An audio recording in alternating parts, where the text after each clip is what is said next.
my name's Sarah Lee. Lovely to see you all. I've been working in TV production for about 23 years across BBC, Channel 4, also head of legal for an indie princess who were bought by Shine for about 7 years, and then been consulting for about 10 years. Yeah, working across all the channels, but on non-scripted production, content and development, distribution. I'm going to just talk through some of the questions that we often hear in regards to talent formats, and just a short note on archive. Feel free to interrupt me with questions, that's fine. And then afterwards, and then Laura's going to talk separately. And then any questions you have, whether it's related to what we've spoken about or otherwise, please throw in our direction. We'll do our best to answer them.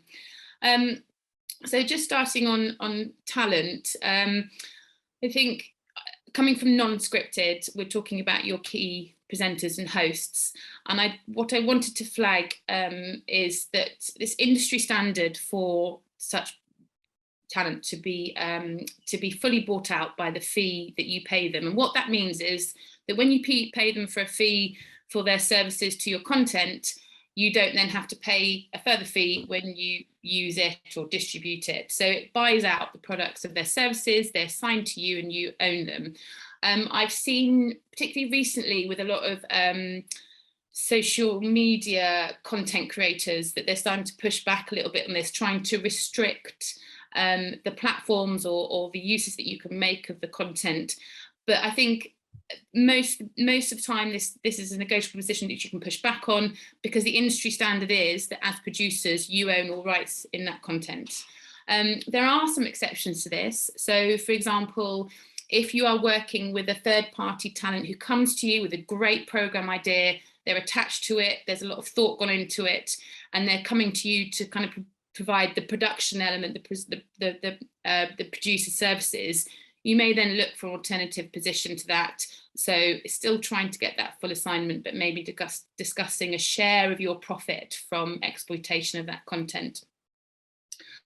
So on the presumption that you've got a talent template that you use, provided it's up to date, they're pretty straightforward. Full buyout of all rights. There'll be the fee, recording dates, expenses, and a pretty standard contract. I think, and you're probably more than aware of this, but when you get your commission agreement, there may be bespoke terms within that commission agreement that you need to reflect in your talent agreement.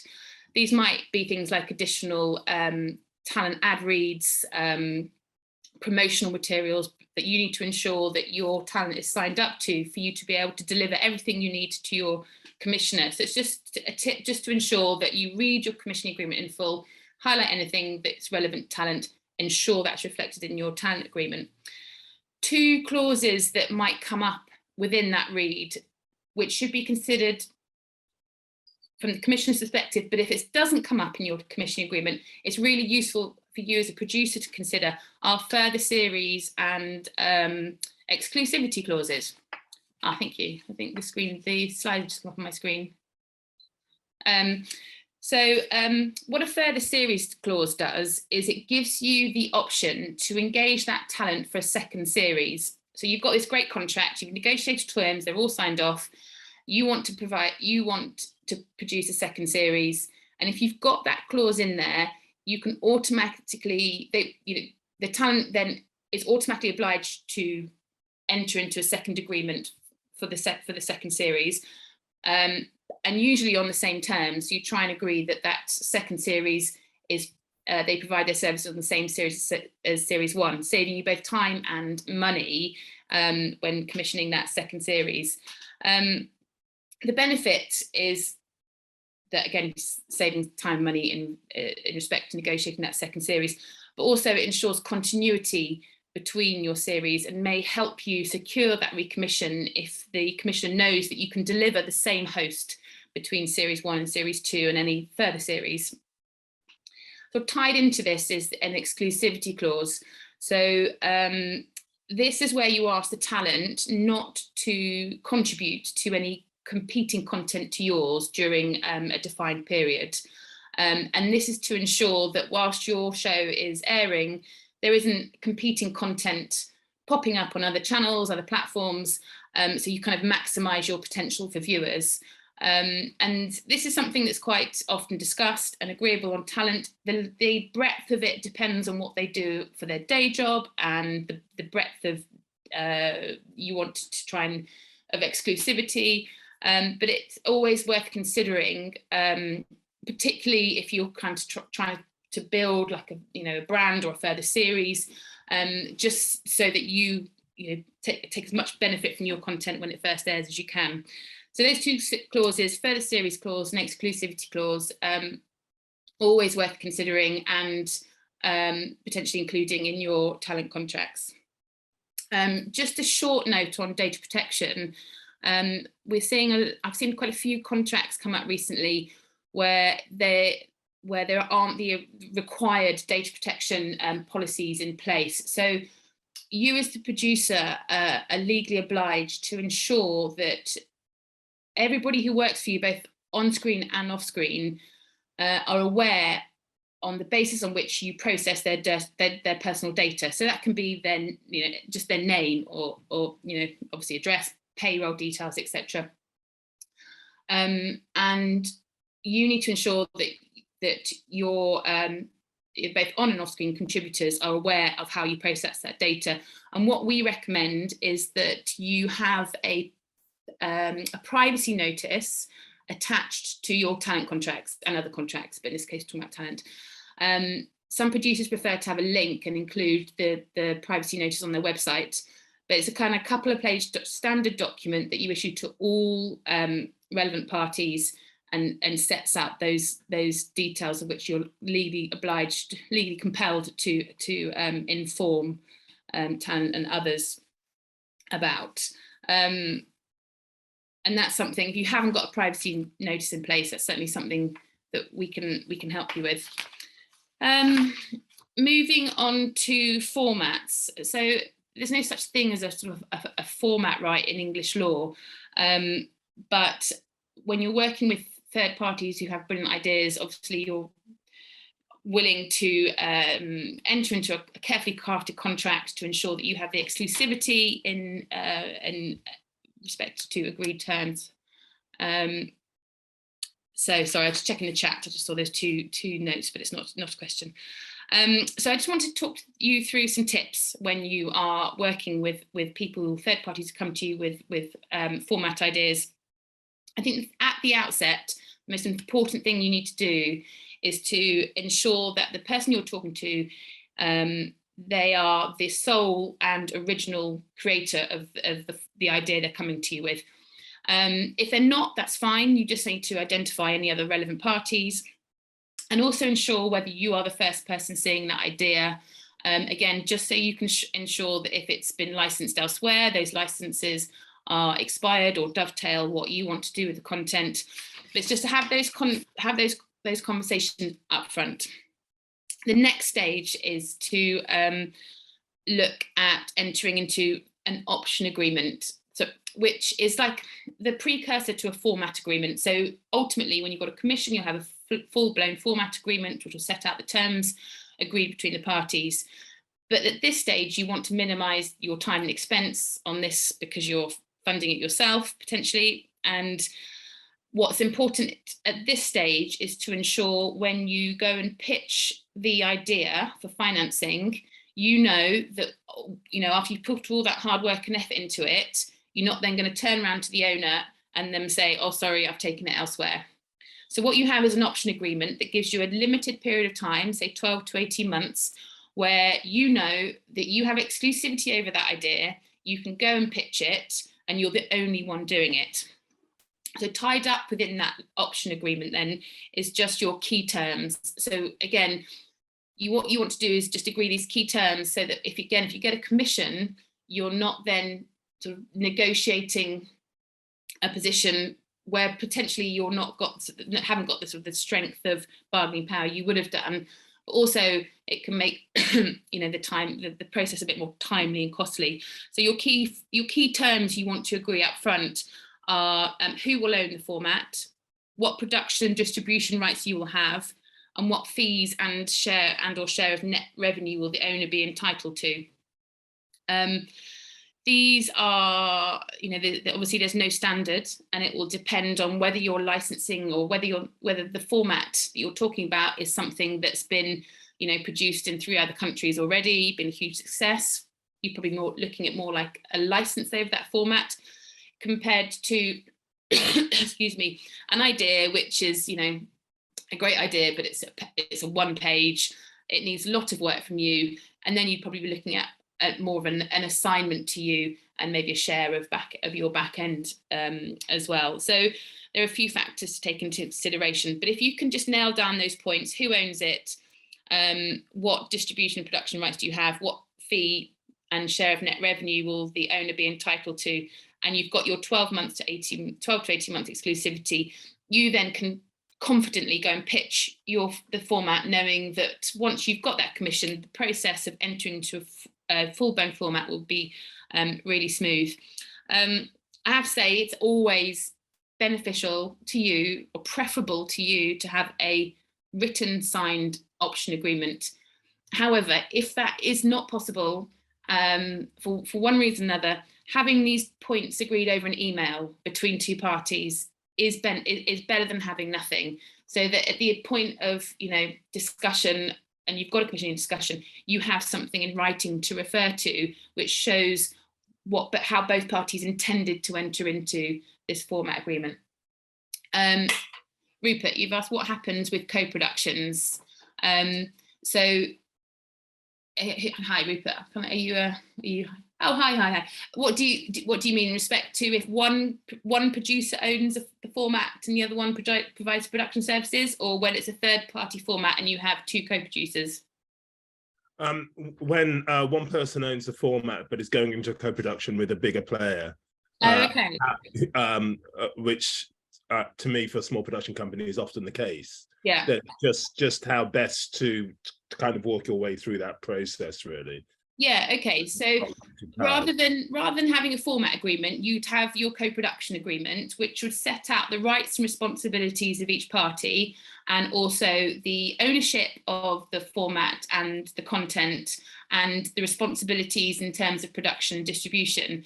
So the factors to consider would be the same, but I think you would be your starting position would be that both of you co-own the format in equal shares, so 50-50 each, and own the content in 50-50 as to 50% each.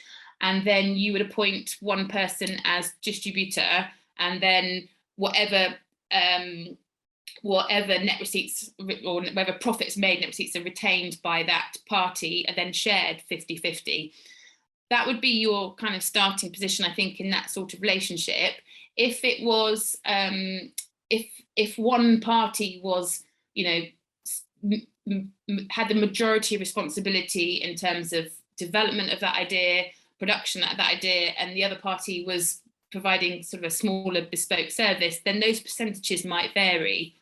But I think your starting position should be 50-50 ownership and 50-50 benefit of net receipts.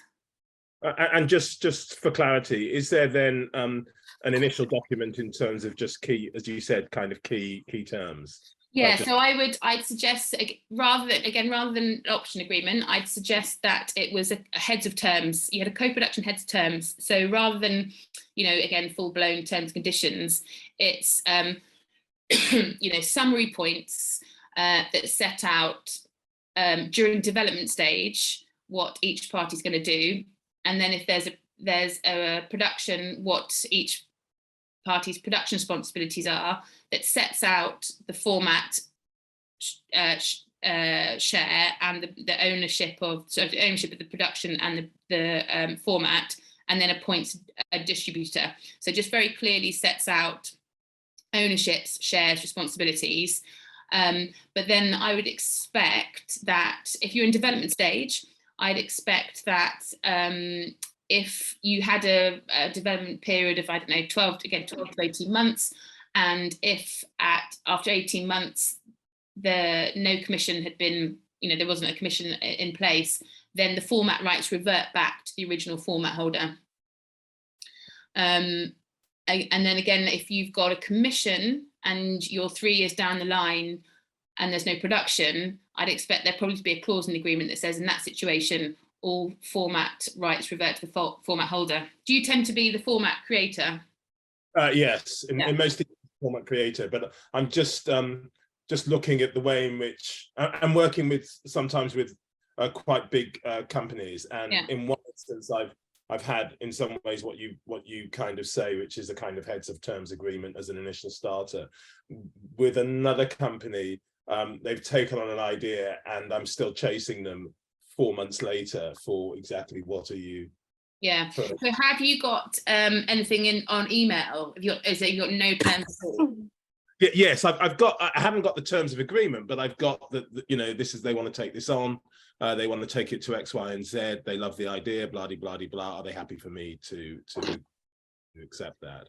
Yeah, so I would, yeah, absolutely. You need something more than that.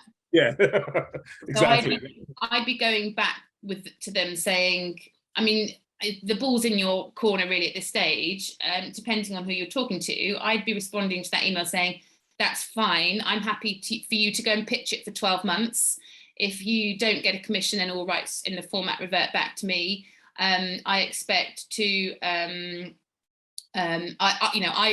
will retain ownership of the format, but you can have an exclusive license over it. These are terms very much in your favour. I'd expect them to push back on it, but this could be your starting position, and that should you get a commission, you need to be paid a format fee, so a percentage of their budget. What that would be depends on how fully developed the format is that you're providing them, and a share of back end, which you could start at 50-50 and see how that gets you. Again, I'd expect them to probably push back and negotiate on that point, but given they're not coming to you with any terms, I'd sort of set out your expectations and then let them respond. Right. Okay. I don't want to dominate the conversation, but it would be a bit. I've got a few questions that maybe towards the end might be worth. Okay. Yeah. No. Of course. Quick question: do you have templates for these stuff that you're talking about? Yeah. Absolutely. That we so the co-product, the heads of terms. I mean, because the percentages and the rights and roles and responsibilities vary, there's quite a lot of probably information that you need to put in to ensure that it properly reflects the relationship between yourself and your co-producer. But yeah, I mean, we can provide templates that you can then add that detail in. Yeah, absolutely. And both in terms of the heads of terms and full blown for when you get the commission, when you're fully in commission. Oh, thanks. That'll be very helpful. Thank you. I think Laura, you're going to talk about co-productions, aren't you? Does that reflect? Yeah. I know it can be tricky because of the relationship isn't always standardized. Yeah, exactly. I think in terms of templates for co-productions and co-development, it's probably a conversation that's needed beforehand, because there are so many variants depending on what the relationship of the parties are that come into it, how you come into it, that it's going to depend massively. But there are kind of standard terms at kind of each end of the scale, so it's just trying to pitch it. What we don't want to do is kind of give you the standard if yours is one end or the other, so it definitely needs a conversation before. It's just a template. It's probably not a massive amount of use to you if you aren't sure where you lie within that sort of scale. So sorry, it does seem to me though that, and I'm sorry if I'm interrupting and I shouldn't be, forgive, but it just seems to me that initially, just in my limited experience, that you do need something to get that kind of ball rolling in a serious way, and there is certainly a case when you're dealing with bigger players, I mean seriously big production companies, that you need to kind of have a sense of what is required or what you're expecting from them. Absolutely. You just get steamrolled. So I do think those terms would be helpful actually as a starting point. Yeah. Yes. Well, yeah. I mean, Laura's going to come on to talk about it, but in respect, sort of picking up on your point, as I would not proceed to hand over. I would not advise handing over your your great format idea on the basis of an email saying, can we go with this? Because you have there's nothing in place that protects them or you in the event that they get a commission, and you then have to tie up who owns the format and what each party's responsibilities and obligations are, and what the share of net receipts is. So I think you're right in terms of you must have something in writing in place. And Laura will come on to talk about co-production terms on the second part of this talk, if that's okay. Great. Right, where was I? So I was just talking about formats. So I think, yeah, well, I think we kind of discovered everything. Right, great. So the last point I wanted to talk about was third-party rights. So archive, obviously this extends to any third-party rights that you have to secure for the purposes of your content.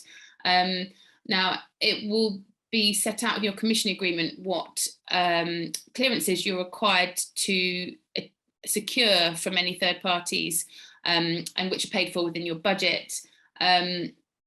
Obviously, you want to try and get as wide as broad clearances as possible within that fee, if you've retained distribution rights in your content from that commissioner. The fee might not always pay for that breadth of rights that you'd ideally like to secure. So my tip is just to try and agree an uplift fee with the original rights holder, just so that when you come to distribute your content, you know, A, how much it's going to cost, and B, there's not a sort of secondary clearance negotiation. It's just an automatic payment of a fee in respect to distributing that content. And therefore allowing you to try and maximise the exploitation potential.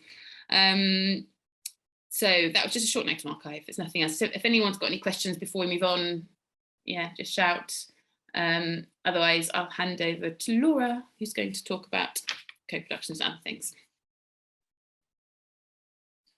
I just check that I am sharing the right screen. Can everyone actually see the right screen? Yeah.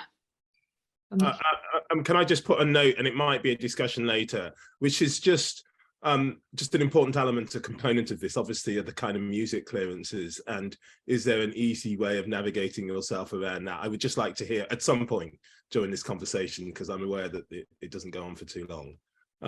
If not now. So music isn't something we're covering. It's okay.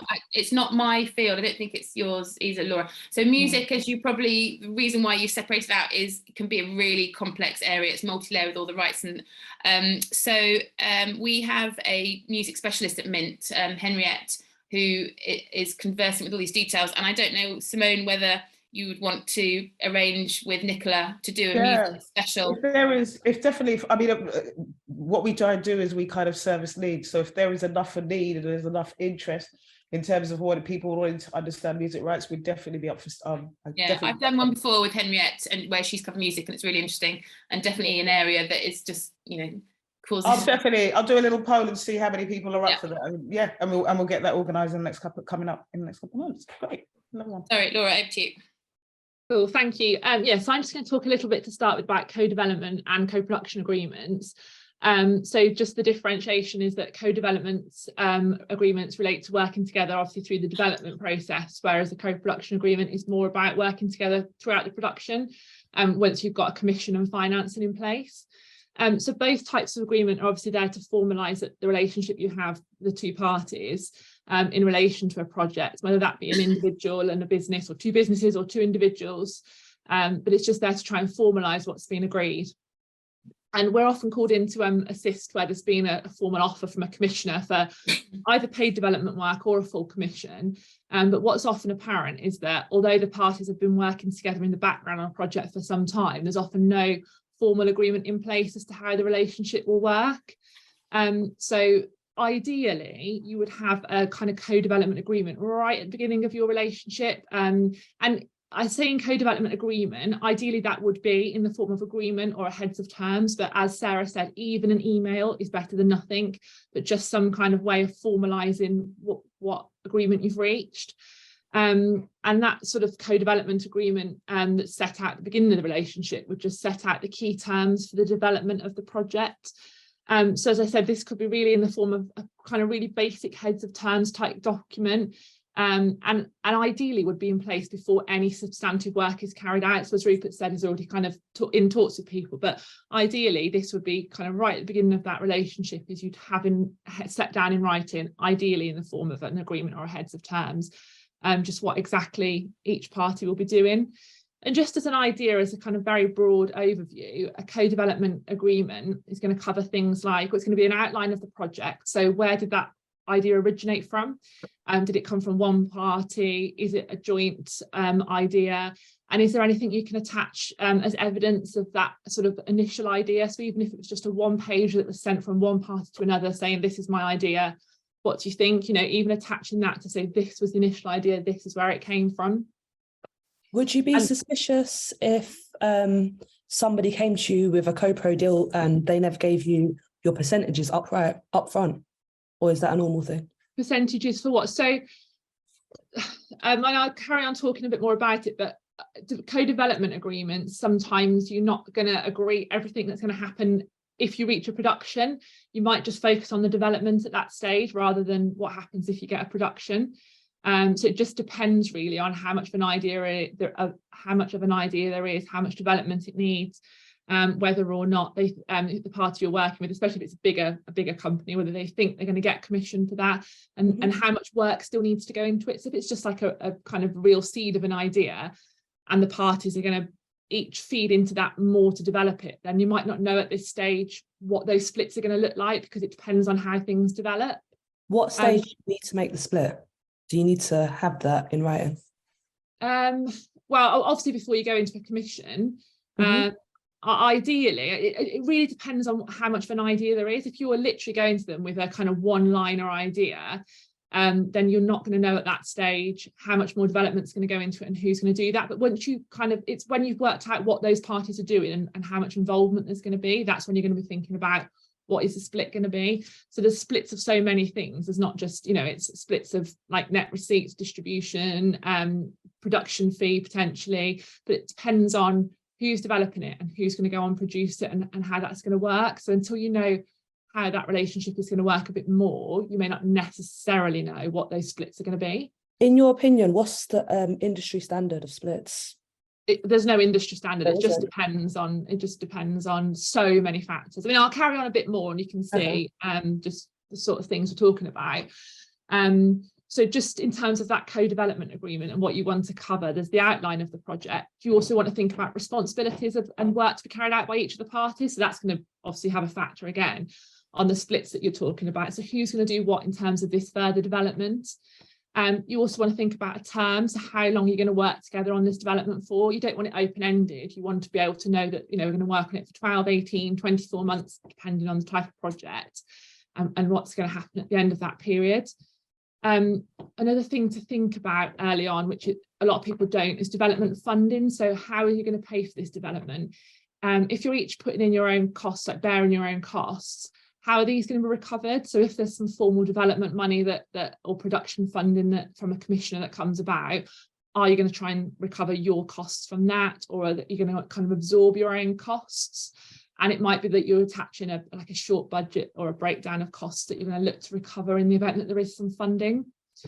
As Sarah already touched on, the other thing you want to cover in your co-development is intellectual property. So set out the rights position, who owns the original idea, and who owns the development material. So you can almost split the IP. So someone came in with original idea, so party A owns that original idea, but actually if you're going to develop it together, are you together going to own the development materials that you've kind of developed further on? And that again is going to have an impact on what the splits of net receipts are going to be.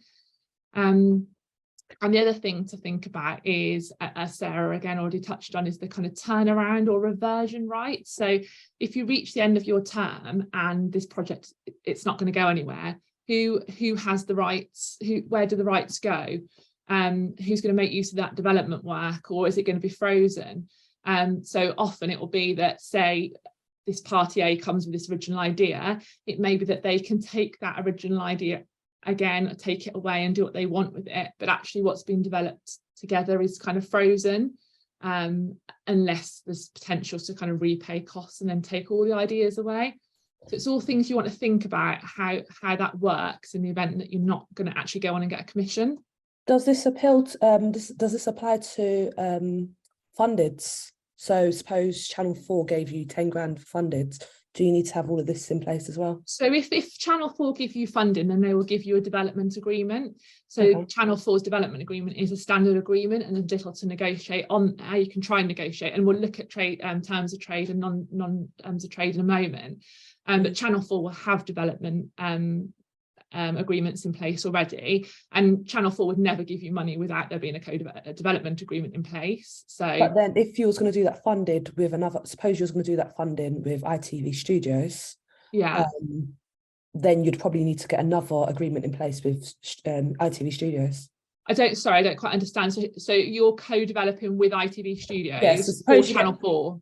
Yeah, suppose you get funding from, suppose you get 10 grand funding from Channel 4, and you say, right, I've got 10 grand, I really want this to work. I'm going to co-pro with Studio Lambert, but I want to co-pro on the funded. Yeah. Yeah. So Channel 4 wouldn't probably give you development money until they knew who was doing that. So those parties would already be defined, and and Channel 4 would already expect there to be a co-development agreement in place. Okay, if you're working with someone like Studio Lambert, again, they would already have their own co-development template, so you wouldn't be needing to worry about that. Okay. But if Channel 4 are giving you money, then that's for development, and it's harder at that stage for you to bring in another co-developer. That Channel 4 would have to be in agreement with that. Cool. So it's quite a sort of specific relationship. But yeah, you if you're working with a bigger production company as well, I would always push for them to give you their co-development terms rather than you having to finance kind of sourcing those. Because they'll already have templates, and then obviously you can then negotiate where you want to be within the boundaries they're setting, but get them to give you their template initially, to save you having that hassle. Okay, so the other thing to think about in co-development agreements. Sorry, Laura. And let's leave questions until we get through this section. If you want, put the questions down in chat so that we don't lose any of the questions. I know particularly around co-pros, there's loads of questions. So I want to make sure that we don't miss anything, but I also want to make sure that we get through the information as well. Yeah, so let's just pop our questions in chat. And then Laura, if you can deal with the questions afterwards, that'd be great. Yeah, of course. So the next thing to just think about when you're looking at a co-development relationship is, do you want to also cover the relationship at the stage of commission? And you just might not know what the relationship is going to be at this point. It might not be clearly defined. But what's often quite a good idea is, if you've got quite a well-established development in place and you've got a co-development agreement, is just to cover off some outline terms in the event of a commission. So you're going to say, we're going to enter into a co-production agreement if there's a commission based on this development, and you kind of set out the outline terms. So the kind of outline terms you're going to set out are the really key things that you want to happen when there's a commission. So what production roles will each party have? So it might be that there'll be one lead producer, and often you'll find that if you're working with a much bigger production company who've got the infrastructure there, they may well be the lead producer, and actually that might be a requirement of the commissioner as well. So in Jessica's example, if Channel 4 are commissioning ITV and a much smaller production company to do something together, it might be that ITV Studios are that lead producer. But that's all up for negotiation, but it's just something you might want to think about at this stage. And the other thing you might want to think about is approvals. So what approvals will each party have, and what happens in the event of a deadlock? And you want to think about things like creative sign-offs and budgets and schedules. Those are all things that you can cover off at this stage. Another obviously big one to think about at this stage, even at development stage, is remuneration. So what fee will each party be entitled to? What percentage of the production fee? And obviously the kind of norm would probably be the kind of starting point would be a 50-50 split, but then obviously it's going to move either way depending on what each party brings to the development and the production. And the other one, which again Jessica touched on, was the net revenues. How will these be split? And again, that's going to depend entirely on the relationship and who's doing what within that. So sorry, moving on quite quickly, but just as we said, co-developments are all different. There's no one size fits all, and there's loads of scenarios that can be covered by development agreements, which is why we wouldn't generally just give a kind of template, because there's no set amount. And a couple of examples just to show you how different they could be. So you could could be in a position where someone has come to you with a top line, or you've gone to someone with a top line idea, and you're the party developing the idea at your own cost. You're creating the bulk of the IP, you're fully funding the process, and in those circumstances it's not actually unreasonable for you to have 100% of the intellectual property and then just pay a one-off buyout fee, and then perhaps a cut into a small percentage of the production fee or the net revenue. And in this scenario, actually, a co-development agreement might not even be right. You may be looking back more towards the option agreement that Sarah was discussing earlier. So that's kind of one end of the scale. And then if someone's going to be involved perhaps in further development and the production process, and everyone's going to be covering their own costs, then again, that model is probably more appropriate for a co-development agreement and a co-pro agreement. And it could just be a straight split that everything's 50-50. But if they've come to you with the format and key people attached, then that might differ. There's just so many differentiations, and there's lots of deviations with splits of net revenues and production fees, and they don't necessarily match the share of IP. So sorry, this is a kind of long way of saying there's just no one size fits all. There's so many scenarios, and that it's better to talk through. And what we can do is, if you say it was my idea, I brought this person, but they've done this and they've done that, we'll obviously have in our heads similar scenarios that have happened on productions we've worked with in the past, and we can say to you, well, in that scenario you might be looking at only 20% of the production fee, but you would own 50% of the IP, and we'll kind of have on our radar a kind of similar scenario. So that's probably why it's worth talking it through. But I guess the main point from this ultimately is you want to talk about these points between you and reach an agreement before you go off pitching the idea and securing the development or production funding. And that's always going to be the kind of key there. I've going to talk next about commissioning agreements very briefly, terms of trade and non-terms of trade. But has anyone got any specific questions on co-development and co-production agreements? Or Simone, do you want me to just carry on so we cover everything and then? No, I think that's because I would imagine that a lot of these guys, because you're slightly smaller production companies, that you're being asked to co-pro with people. So it's a really good opportunity to ask for questions. You, Rupert, go on, ask the question. How does co-pro deals? Rupert, do you want to ask the question? Oh, you're on mute. Yeah, I think you're on mute. Apologies, everybody. But just how does the co-production deal organically kind of roll out when you're looking at kind of the global scale of that? So obviously you do a co-production deal initially for the territory set as in the UK, but there's obviously the kind of secondary sales or sales of the format outside of the UK. And how does that roll out?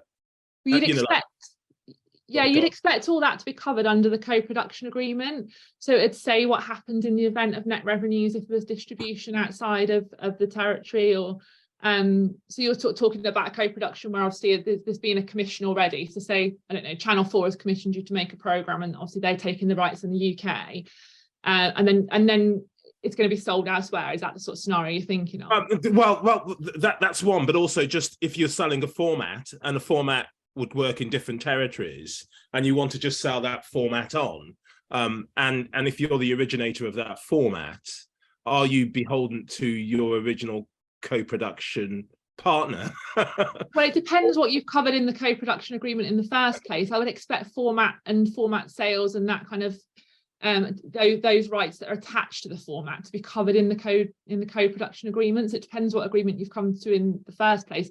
You can say that, it can be addressed later, but it's probably better to deal with it early on. But you would expect that to be covered, and that to be a conversation that you had at the time of commission, especially where the commission is with, BBC, Channel 4, where there are additional rights to potentially exploit. I'd expect you to kind of cover those off. Sarah, do you have anything else to add to that? Well, I'd say that as standard, if you were working with a big production company, they wouldn't take a territory specific license. So they wouldn't just agree to license just the UK rights to facilitate a Channel 4 commissioning agreement. They would want, and it's quite standard to expect that you license, or you sign, depending on how it's structured, rights, global rights in respect to that format. And it may be that you agree that you'll be attached, that any foreign production, you're attached in a certain role, but I'd expect one party to control those format rights globally for many reasons. I mean, but including the fact that Channel 4 oblige the commissioning producer to there's a holdback, obviously, in respect to if they're the originating, if they get the original commission, they'll have global world premier rights. So there has to be a holdback in respect to any production outside the UK. And also, I think they take first dibs over any ex-UK format going back into the UK. So there's kind of a few rights that have to be tied up between producer, commissioner, and ex-UK broadcaster or licenser, which usually means that just one party within that co-production relationship will control distribution of that format globally. Okay. But then if you're not the one controlling it, you should retain a share. You should be entitled to a share of exploitation from that format. And if you created the majority of that format yourself with that little development from the producer, you'd expect that to be, potentially a majority share.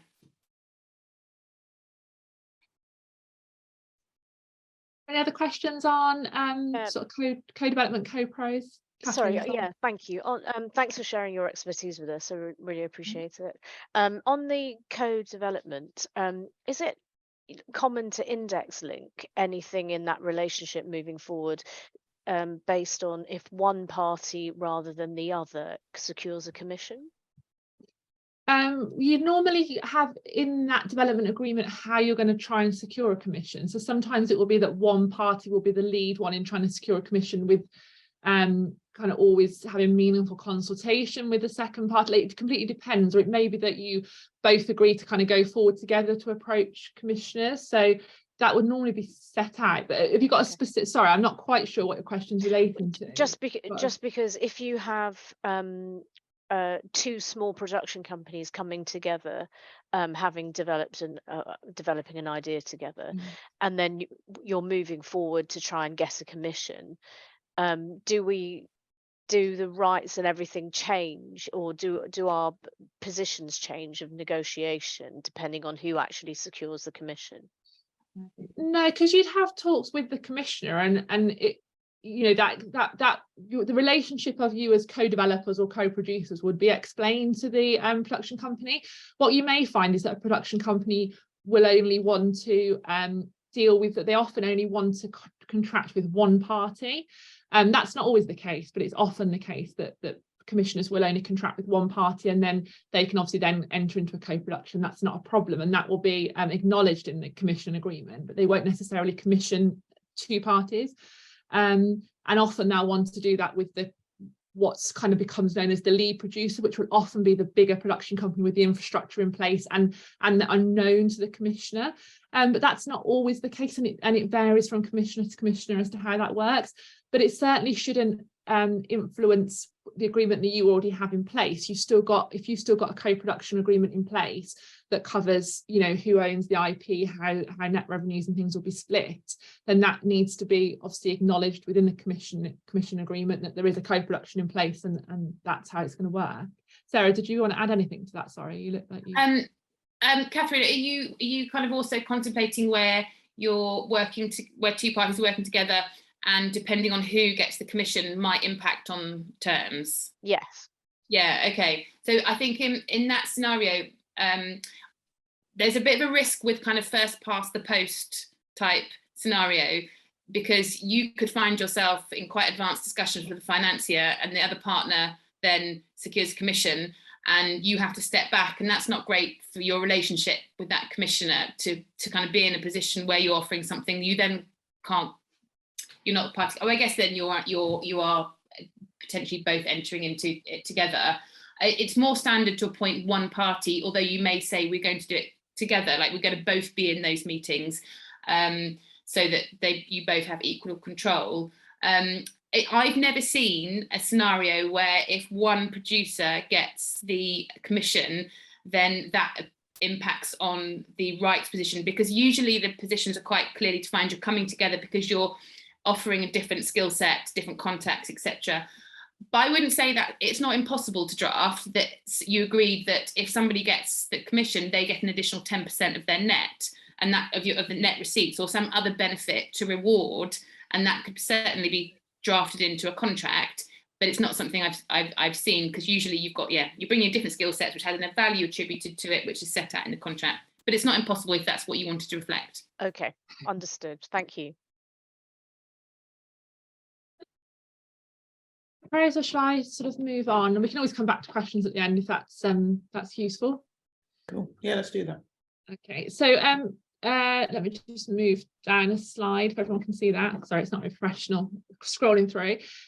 So just going to touch on this just about commission agreements. You've got terms of trade and non-terms of trade considerations. So obviously terms of trade are those channels where you've got the terms have been negotiated and agreed already with public service broadcasters. That's BBC, all the Channel 3 services, so ITV, STV, UTV, Channel 4, Channel 5, and then Welsh language STV. And all of those terms of trade are available on internet, but just via the PACT website, and they're obviously the ones that negotiate those terms. And so what's really important is if you're entering into an agreement with one of those public service broadcasters where the terms of trade have already been agreed, is just to ensure that any agreement that you do receive is in line with those terms of trade. The channels can be quite sneaky and try and introduce new things that they want to be new terms of trade that haven't necessarily been agreed and approved. So just be alert to those. You can always have a look on the PAC website and compare. If you've not done one, say with Channel 4 before, and you get a Channel 4 agreement, have a look at what their standard terms of trade are and just check that yours are in line. And obviously at Mint we've seen them all day in, day out, so we can always advise if anything's sort of not terms of trade. And often there are things that are kind of anomalies in there that you think, well, it's not terms of trade, but actually I don't mind.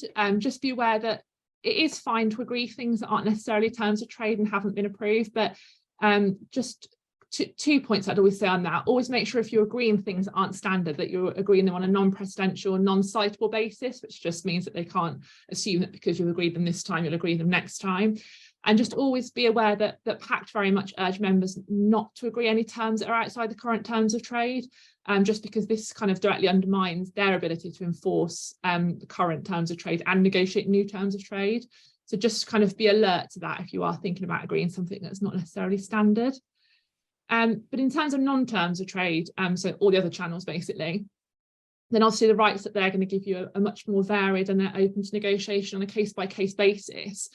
Although obviously be aware that they do have their own internal policies and procedures as to what they're prepared to negotiate on. So although there's not necessarily terms of trade, they have their kind of internal terms of trade as to what they're happy to agree to. But what you'll often find with these commissioners is that they will ask for an assignment of all rights, and it's obviously often known as a work for hire agreement. So basically you will make a programme for them that they will take everything in that all rights to do everything with it worldwide in perpetuity. So basically you're making a program, handing it over to them, they pay you, and that is it. You have nothing more to do with it, no rights. That's kind of the the extreme scenario. But even with those types of agreements, which come from the likes of, well, everyone really, National Geographic, Disney, Discovery, Netflix, everyone, that there are things that you can try and negotiate there as well, just to put you in a slightly better position. So although it's still likely to be a work for hire, there are things you can push for. So producer locks, which is where you should always push for a producer lock, meaning that you're locked in for subsequent series, or if you're doing development work, you're locked in for the series to produce a series in the event they want to commission that. So it's always important that you make sure you're locked in to producing that in the future. Reversion of rights, and just think about what rights are useful for you. So perhaps merchandising, spin-offs. It's just all things to think about. What would you like to keep? What would you like to be reserved for yourself? Net revenue opportunities, and one to sometimes think about is distribution. So if you're going into a commission agreement with a say an SVOD that only has a territory that it doesn't distribute to, do you want to try and reserve that territory for yourself to make sales to that, distribute in that territory yourself, because you'll know they're not going to exploit it? So it's all things like that to think about, and this is all going to depend on the commissioner and who is doing it as to what their kind of background is and how much you think you're going to get from them. You can also think about potentially pushing for a higher production fee, especially if they're taking not giving on other points and it really is at work for hire. Can you get a higher production fee? I mean, the norm is 10%, but can you try and push for more in that scenario where they're literally taking everything else? And then development costs is another one. So can you recover your development costs? via the commission as well, just to make sure that everything's covered, because obviously you've got no potential there to bring in other revenues if it's a genuine work for hire. That's all I was going to touch on commissioning agreements. Unless anyone's got any specific questions on that, I can just move on to the last, engagement freelancers. All gone quiet. Okay, so I've only got a couple of things to say on engagement freelancers, and then we can kind of deal with any questions. And sorry, this topic's a bit kind of not really doesn't sit that well with the rest, but just to think about engagement freelancers, which is often the position with smaller production companies, is that you haven't got that kind of bank of staff, so you are looking at engagement freelancers on a case-by-case basis. And just to touch on where to source freelancers from, I mean, many production companies have a kind of go-to source that they look to, but just a couple of ideas. I mean, word of mouth and recommendations is always a good one, asking your existing staff members or colleagues or contacts via LinkedIn who they would recommend in those kind of circumstances for that, especially if you're doing quite a niche production in quite a niche area. There's some obviously really amazing talent out there that are very much linked to particular niche subjects. And then advertising in the normal way, I'd say make really good use of social media. LinkedIn's kind of more and more useful and free for finding people and making contacts and things like that. But obviously, if you are needing to recruit quicker and perhaps you haven't got the time to kind of do it through social media or that kind of avenues, then agencies are always good. There's obviously a fee attached to those. But there are some really good agencies out there. Talented People, Talent Manager, Christian Media Solutions. I mean, there's loads of them. There's also a really good company that I've been working with recently, which I mentioned in another webinar, called Gritty Talent, who look at, they're actually based in Bristol, but they work particularly with diverse and underrepresented groups. So they're really brilliant. They've got an amazing sort of talent pool. So it's kind of looking to those slightly, perhaps less, less big agencies, if you like. And there was some really good sort of sources out there of freelancers. And then obviously there's just recruiters as well. You can actually go to recruiters, but again, there's fees attached to that. In terms of engaging your talent, there's two main types of engaging freelancers, which you're probably all aware of, but sometimes can just be a bit confusing in terms of agreements. So there's freelancers are either going to work on a self-employed kind of sole trader basis, where you're engaging them on a kind of Schedule D basis, it's known as. So you're engaging them as an individual, or they're going to be working through their own personal services company. So they have a limited company that they kind of provide their services through, and then you're looking at providing them with an agreement that is for their company. It's also known as a loan out agreement. So there's two quite distinct agreements, although they cover the same thing. There's this kind of loan out company agreement and this sort of individual Schedule D agreement, and they're two quite different things. And obviously it's important to get the right one, especially if you are engaging someone through their services company, just making sure that you ask the right questions and you've got both those templates there ready to use, because it does make a difference. Obviously the other option is you're going to put them onto your payroll, which is always an option, but often freelancers want to remain as freelancers, but that's obviously a conversation for you to have with them. But yeah, just make sure you get the right contract. I'm not a tax expert, but there are various tax implications that you just need to think about in terms of getting the right contract. So just have it in your mind. That's something to be aware of. And then I was going to talk about something called IR35, but I think we're probably small enough production companies, it's not really a factor. So I won't go into that in any detail, because as I say, I'm not a tax expert and probably can't answer many questions on it. But another point just to remember with your freelancer agreements is that they are buyout agreements, which is really important, and that's to ensure so whatever form the agreement takes, that it's expressly a buyout for all the services they're providing. So whether they're an individual or you're engaging them through a services company, it's really important that they're not retaining any of the IP in the product of their services. But if you're using basic kind of packed templates, for example, for engaging freelancers or crew of any type, then that would be a buyout agreement. But just be aware of that, because it's something that often freelancers may try and change in their agreements. So just kind of be alert to that it needs to be a buyout, and everything that they're producing as part of their job, especially if they're in that kind of development role as well. Just make sure that everything they're developing as part of their role, that is your IP, not theirs. They're not retaining any of that because you're paying them for their services. And then just a couple of other things just to bear in mind when you are engaging freelancers. Make sure you have a really good role description, a proper role description that's really full. You can always add a schedule outlining, bullet pointing what their role is, but it's really important that that's kind of set out at the beginning. Think about exclusivity of their services, particularly if you are only engaging them on a part-time basis, or whether it be part-time across the week or odd days here and there. Do you want them to be exclusive? It's unlikely if you're only engaging them part-time that you can say they need to be exclusive to you, because obviously they need to make their living and perhaps do other part-time work as well. But in that scenario, do you want them on a first call basis? So, they're available when you need them, that other work has to fit in around that. So it's just one to keep in mind. Think about payment and just be realistic about their expectations and their cash flow.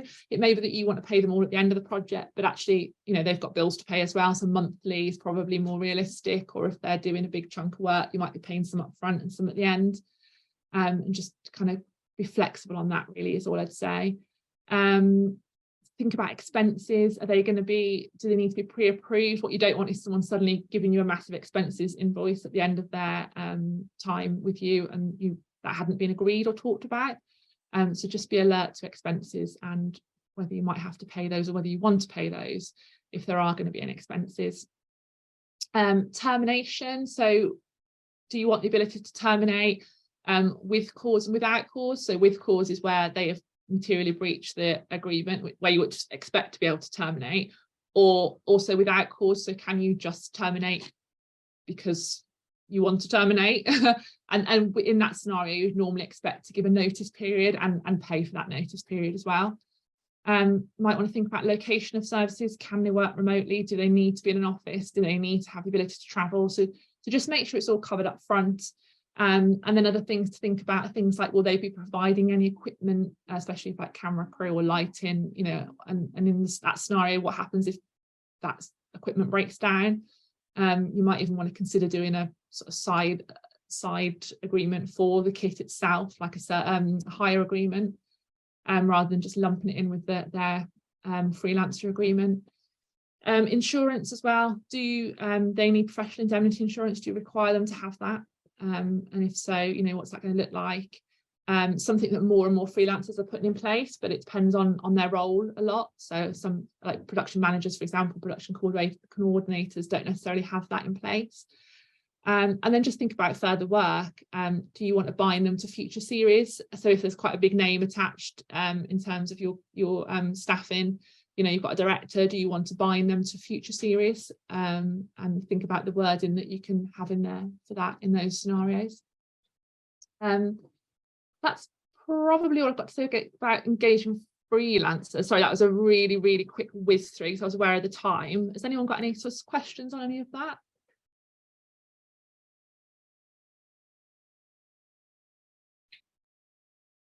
I know we don't have any questions on engaging freelancers unless there's any that comes up now.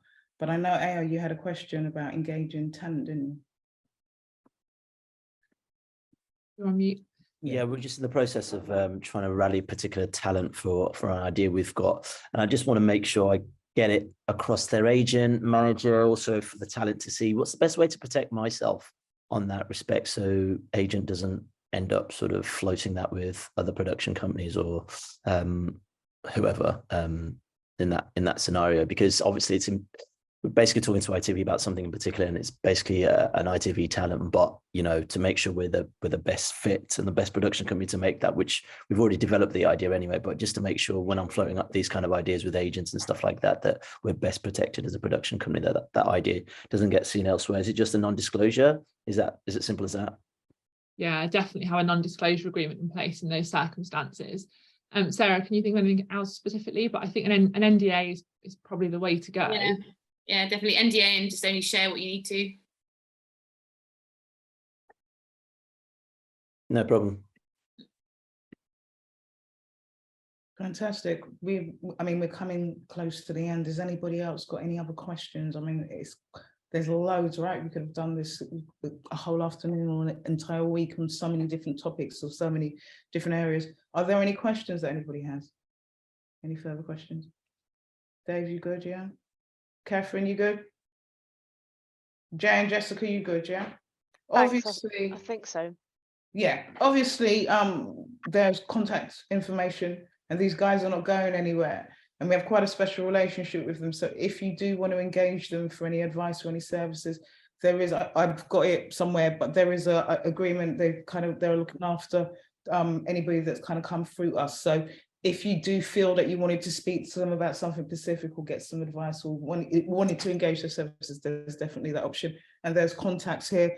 As always, we'll post this up so that you guys can kind of refer, because there's quite a lot of information that you might want to dip back into and have another listen or another, just have another listen or listen to. Again, thank you so much, Sarah Laura. That was amazing. That was fantastic. Even I always learn loads of stuff on these things, and it's just so important to understand, particularly as smaller production companies where your rights are, what the things you feel that you can ask for. I think sometimes you think that you can't, because there's a big commission, it's a big production company, you don't feel that you can ask for these things. So it's so important that you know what's available to you, right? And what you can ask for, and what's within the right, and where you can find the right information for that, or where you can just go and get into somebody's ear and say, listen, I'm a bit unsure about this, can I get some advice, or even engage you so that you can kind of make sure you represent me properly so I don't lose out on this opportunity. So I hope you all found that helpful.